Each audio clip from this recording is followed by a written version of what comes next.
everybody. Welcome to the OMG Tarot podcast. I know last week I mentioned that Saturn Return Stories was coming out this week, but I spoke with Benny, the astrologer who I go to whenever I need astrology advice, and she said, let's wait on that because we've got Uranus and Mars conjuncting, and maybe it's not the best time for that one to come out. So today, we are talking about that conjunction and what it has to do with the Fool and the Tower cards. Benny's here with us today, so hey. Hey, everybody. My name is Benedicta. I also go by Benny. I am a multidisciplinary astrologer, tarot card reader, and psychic located in northern New Jersey.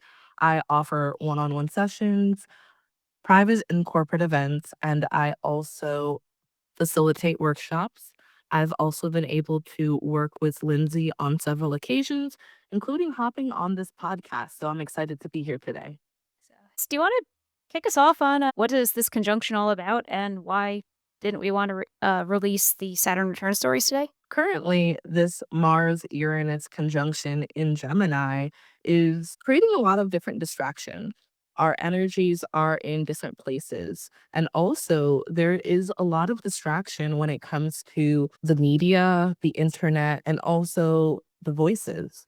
There are also a lot of natural things happening, like earthquakes, and also things that are happening with travel. This Mercury retrograde in Cancer rules over this conjunction. So there's definitely a lot of emotional ups and downs. And with Uranus at play, there is an energy of upheaval that could be affecting a lot of people's either sense of stability or causing things that are all over the place to seal even further all over the place. Truthfully, this isn't the best time to release information that you might want to have a lasting impression or impact, especially because we're about to be experiencing a Sun Saturn square within the next couple days, which is going to start applying, especially at the start of this conjunction, which is going to be July 4th at 2 a.m. Eastern Standard Time. A lot of people are trying to figure out what they're supposed to be focusing on or what they should be putting their energy into. With things all over the place, I would recommend the best thing to do is to ground. You don't need to know exactly what you're supposed to do right now. You might even have bouts of inspiration or ideas that you really want to bring forward. This is definitely a time to focus on what you feel passionate about, but also to stay safe, especially when it comes to your nervous system, mental capacity, and even your extremities, like your arms, your hands, your fingers.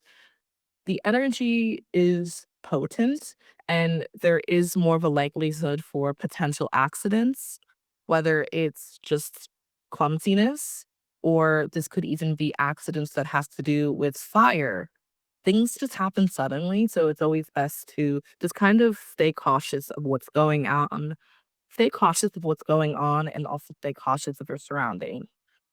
There could also even be conflicting views, maybe potential arguments. Like I said, it is mindful what you're putting out or things that are going on with the media or the internet and certain conversation and views. When it comes to a Mercury retrograde and also Mercury retrograde ruling over an energy as potent as Mars conjunct Uranus. So why are we zeroing in on the Fool and the Tower? Well, because those are the two planets that we're dealing with right now. We've got Uranus and we've got Mars doing their thing, and these are the planets that rule over these two cards. We've got Uranus is associated with the Fool, so think about what that means. Think of Uranus is we see the structure, we recognize it, and now we're giving it some upheaval. We are jumping into, all right, we're going to think differently. We're going to do things a fresh way, in a new way.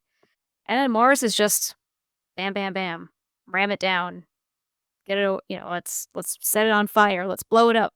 So it's very Tower. It absolutely is. The Soul card is about that, okay, sudden change, new beginning, taking a leap, not really knowing what's next.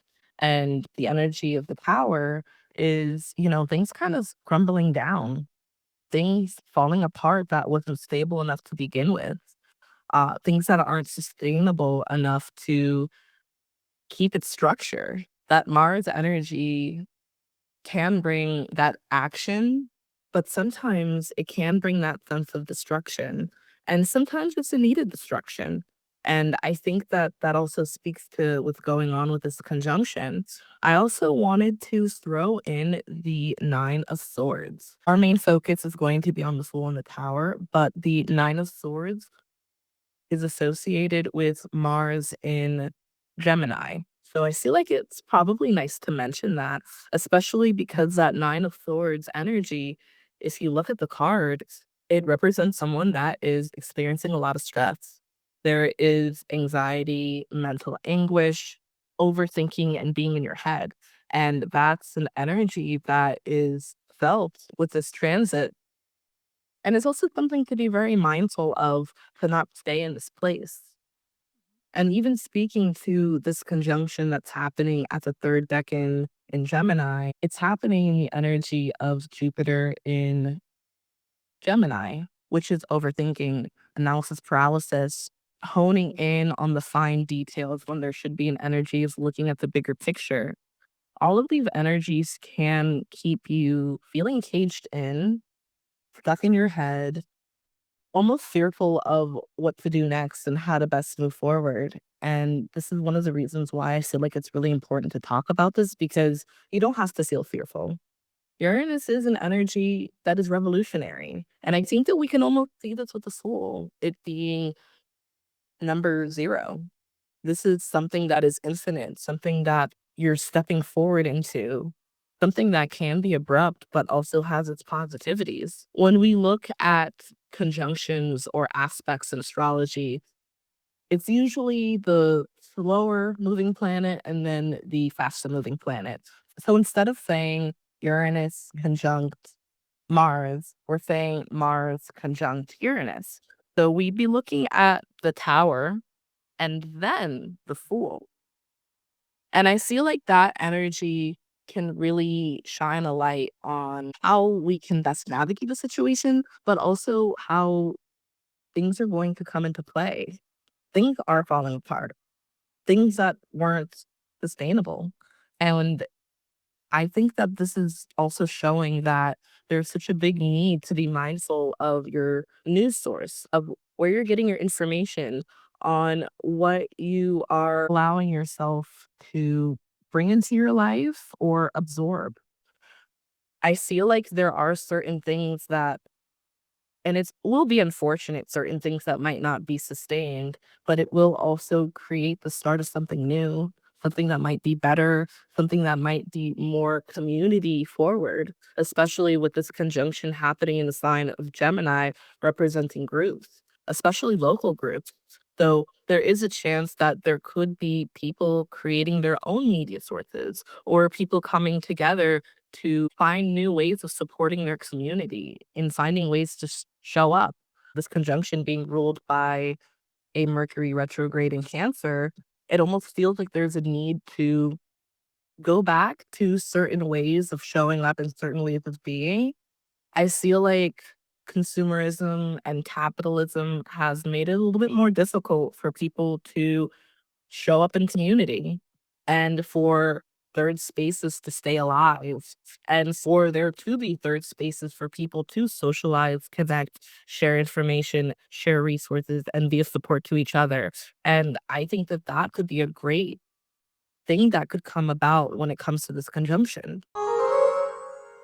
So let's talk about the Fool. And I know we kind of looked a little bit at how the Fool is Uranus, but when the Fool shows up in a poll, think about that revolutionary energy and that energy of, I'm going to launch into the unknown. When you pull the Fool, is that kind of how you tend to read them? Because that's how I read them. This sense of, I'm ready to just launch into something different and something that I have no idea what's on the other side. And that's kind of getting me a little excited about it. It's just a sense of like complete opportunity and optimism. Absolutely. It is something to feel excited about, knowing that this is a start of a new cycle. There is a turning of the page, and you might not know where you're going, but this is something that you can take those forward steps towards and try to make it become something. I guess if we want to think about it in the sense of this conjunction. It almost feels like the Fool is the one who's a little more slow moving and stable here. Like we're in the midst of a rather large Fool period, and then it almost feels like the Fool is the one having a tower moment at this point. That's that Mars, because the faster moving one is the one who's showing up and doing the conjunction. So yeah, I'm reading this as we kind of already started our journey, and now we're having that tower moment, that sense of like, oh, all right, you might actually kind of have to do a little retooling and a little bit of almost kind of feeling like a reset and a restart on this fresh new journey that, well, you didn't even know where you were going, and oh, it brought you right to this tower moment. That is extremely on brand with your interpretation, but also I feel like with the current energy, there are new starts that a lot of people have embarked on, but this power energy is showing that there could be a monkey wrench that was thrown in, and you're not really sure how things are going to go. And yes, things do feel a little up in the air, but there are ways for you to pivot. And within this pivot, it's going to be important to stay grounded because when things are up in the air, it's important to not focus on what you are not in control of. It's important to focus on what you're capable of doing and also to mitigate any stressors or trying to reduce any of the things that you can't control that you're focusing on trying to fix or trying to overcome.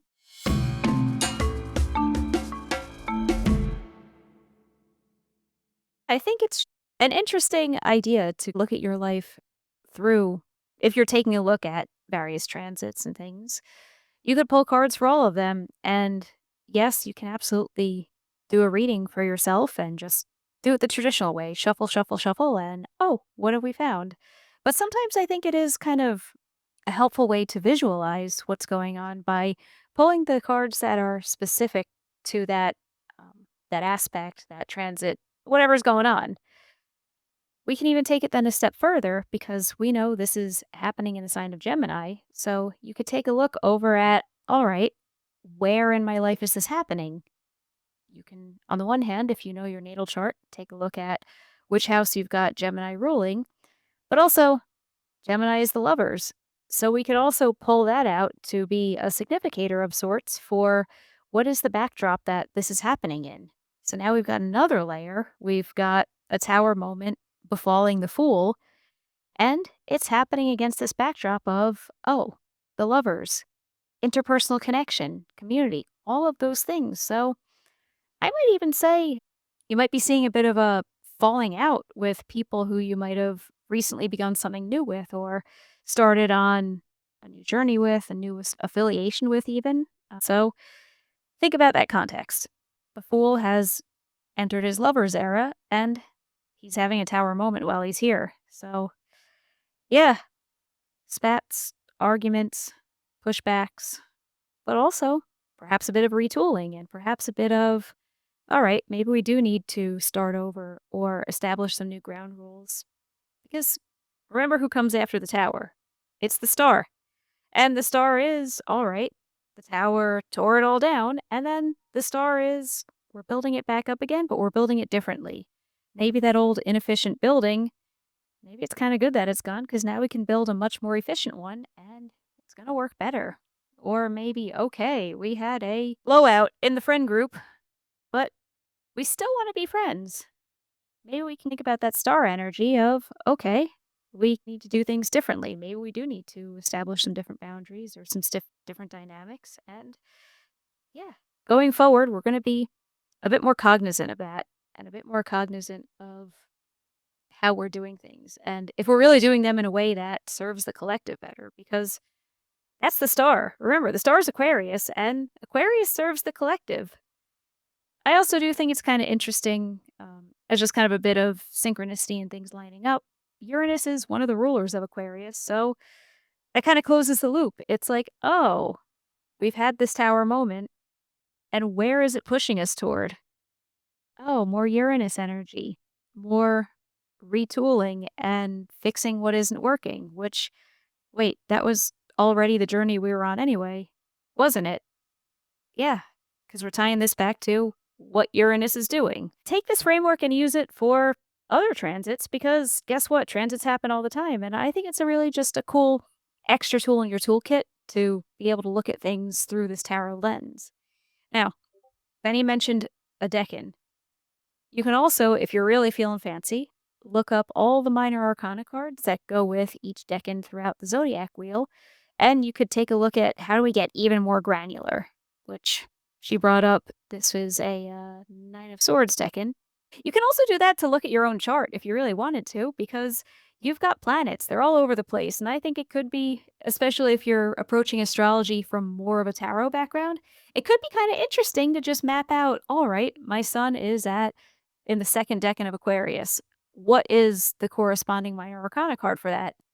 Pull that out, and now you've got a little more information about how your sun sign tends to show up in your chart.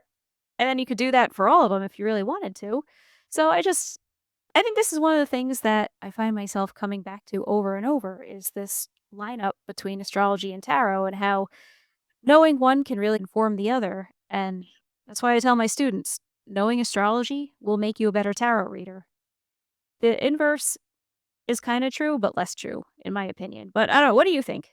Absolutely. I think that looking at astrology through the lens of tarot brings so much more insight, but it also gives you that visual aspect of how things are going and how things can be felt. And I love how you touched on the fact that the star comes after the tower. And one thing I also want to say is even though we are in this very long Uranus period, when we look at Uranus and Gemini, we put the lovers and the fool together. And I think that that really speaks to new beginnings with different connections, but also new beginnings when it comes to your choices. You can figure out how you want to best move forward. And right now, with the tower applying to that energy, it's creating certain stressors. And also, if you think about it, it's the Nine of Swords applying to the energy of the Fool and the Lovers. So there is this energy of overthinking what to do next, almost being paralyzed with the energy of choice. And one thing that one of my students actually pointed out and really emphasized that I just love and I always like to emphasize when we see our Nine of Swords is take a look at where she is, though. At least on a Rider Waite Smith or a deck that's similar, and I think this is even true in decks that deviate from that imagery. Our main character is in a safe place. On Rider Waite Smith, she's in her bed. Else, on other cards, like, yes, this person's overthinking, but there is an emphasis on they are indeed in a safe place, that they aren't dealing with falling out of a tower or anything like that. So there is some groundedness there. Keep that in mind as you overthink, or at least catch yourself in an overthinking cycle. And also, it's important to realize the fact that this is something happening internal. This transit is bringing about so many internal things. Yes, there are external factors that we'll see show up, but there is so much coming from within that it's important to be mindful of. But knowing that you have the choice to react however you choose, to have whatever mindset you choose to have, to feed into and to absorb whatever information you feel called to. This isn't a time to feel paralyzed by choice. It's a time to feel empowered by it, to feel like life isn't happening to you, it's happening for you. And you can make certain choices. There are times where you will have to go with the flow and see where things happen because we don't always know what's next, especially when we talk about Uranus and the Fool. But whatever happening, we can still do something about the outcome. You can say yes or you can say no. There are options, and there are also ways to move forward that can bring you into more harmony. One thing that you touched on was the fact that there could be conflict among peers, friends, and sometimes the conflict is necessary to get to a better space. Sometimes it's also necessary for you to have a sense of freedom. Maybe you were restricted and, the conflict might have set you free. Of course, we don't want to have conflicting issues with loved ones, friends, peers, people that we're connected to, but sometimes you don't see eye to eye. And sometimes when you have conflict, you can get to the same page, or you can have a necessary, potentially painful breakup. And breakups aren't great, but sometimes they are necessary, unfortunately. Sometimes they can actually support you to finding a sense of harmony and peace within yourself or around others that are already in your lives or could be entering your lives. Yeah. There's definitely this energy of being able to move forward despite what could be painful or conflicting. And sometimes if we don't make certain actions happen, we're in the energy of Eight of Swords, which is where this Mars Uranus conjunction is happening in Gemini at 3 degrees. The Eight of Swords represents 0 to 10 degrees of Gemini, and the Nine of Swords represents 11 to 20 degrees. Is this conjunction happening in the decan represented by the 8 or the 9 of swords? And it's just now I'm confused. How did the 9 of swords enter the conversation earlier? Because the Nine of Swords is Mars in Gemini. The conjunction between Mars and Uranus is happening in the first decan of Gemini, which is 0 to 9 degrees. But the second decan of Gemini is Mars in Gemini. So that second decan correlates to the card Nine of Swords, and that is 10 to 19 degrees in the center of Gemini. Okay. So we can say essentially 9 of swords energy is happening in 8 of swords territory.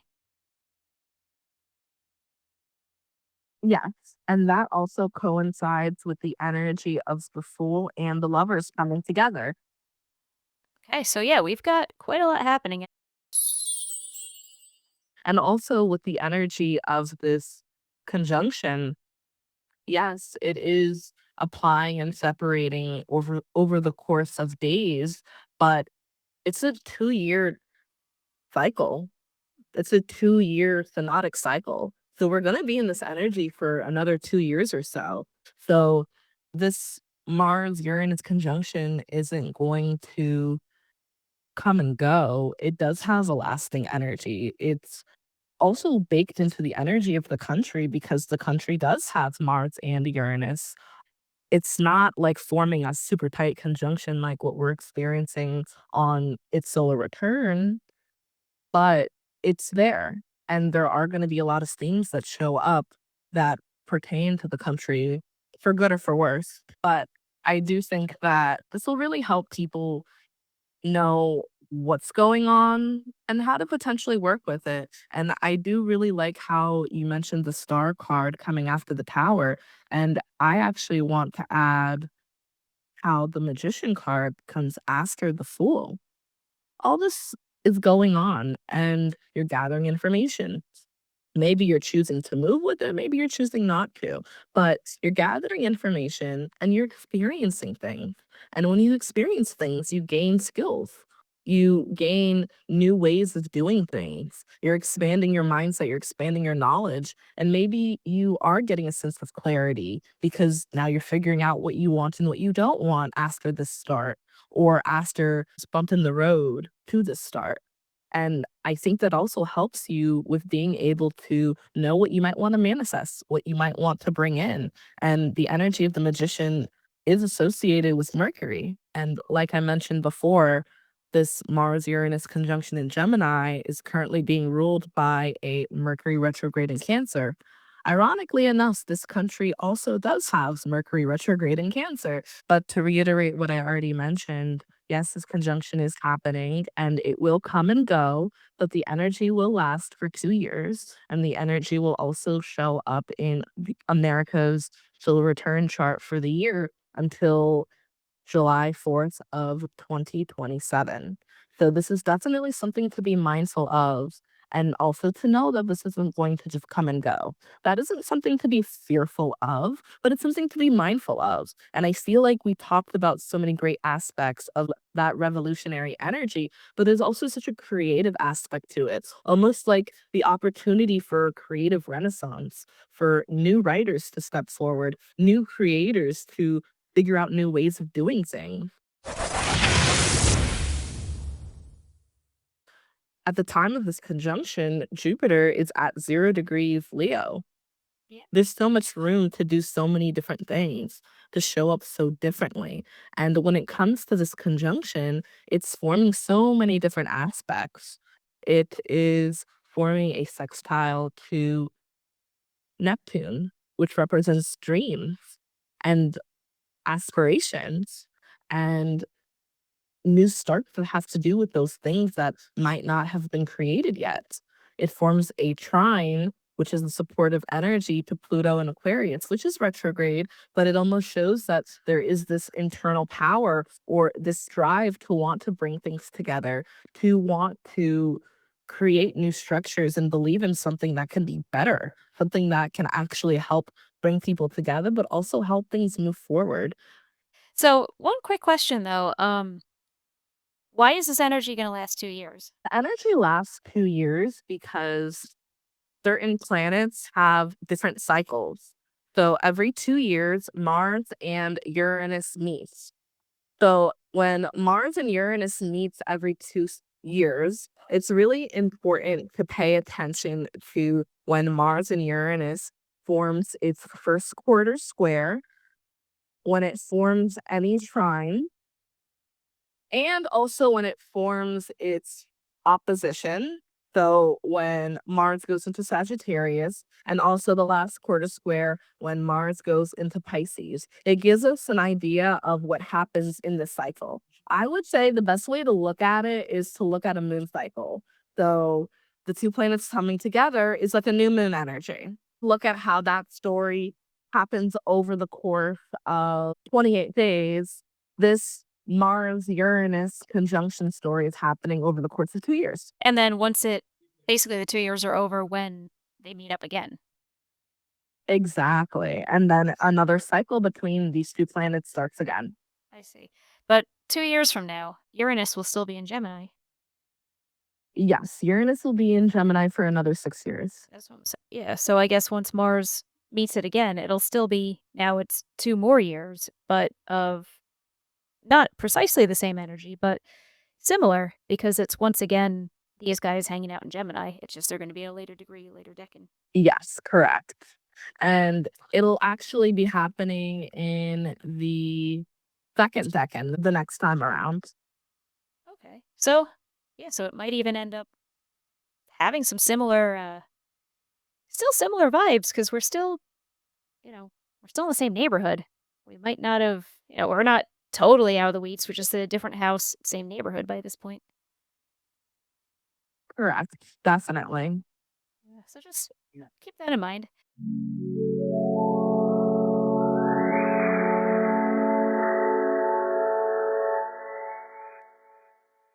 as we're looking at this aspect through the lens of tarot cards. I think a really cool spread because let's say, obviously people have questions and they have thoughts. They're like, oh, okay, but how do I understand what this is as it pertains to me? Because we're looking big and broad at big picture stuff.